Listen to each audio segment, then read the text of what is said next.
வணக்கம். நான் ஜெயராஜராவ். இன்று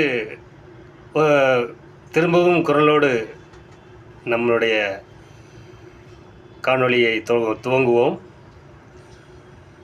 ஒழுக்கம் விழுப்பம் தரலான். ஒழுக்கம் விழுப்பம் தரலாம். ஒழுக்கம் உயிரினும் ஓம்பப்படும். நன்றிக்கு வித்தாகும் நல்லொழுக்கம் தீயொழுக்கம் என்றும் இடும்பை தரும். என்னையா நேத்தானே ஒரு திருவள்ளுவர் ஒரு பைத்தியக்காரன்னு சொல்லிட்டு இன்றைக்கி 2 குறளை வாசிக்கிறேன் அப்படின்னு நினைக்கிறீங்களா? திருவள்ளுவர் வேணுன்னா நம்மளை தான் பைத்தியக்காரங்களுக்கு நம்ம இந்த குறள்களை விட்டு செல்கிறோம், இவர்கள் புரிந்து கொள்வார்களா என்று நினைத்திருப்பார். ஆனால் திருக்குறள் உலக பொதுமறை என்று யாரும் போகிற போக்கில் சொல்லிவிட்டு செல்லவில்லை. அது உலக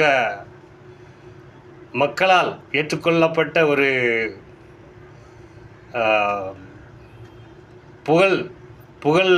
புகழின் உச்சியில் இருக்கிற ஒரு தமிழ் குறள்.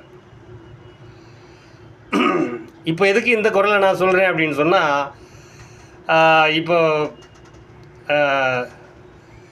மிஸ்டர் விஜய் அவர்கள் தமிழக முதல்வராக பதவியேற்று 1 மாத காலமே முடிவடையாத நிலையில் இன்றைக்கி வெளிவர்ற செய்திகள் அனைத்துமே தாவேகா நிர்வாகிகளை குறிவைத்தே வருது.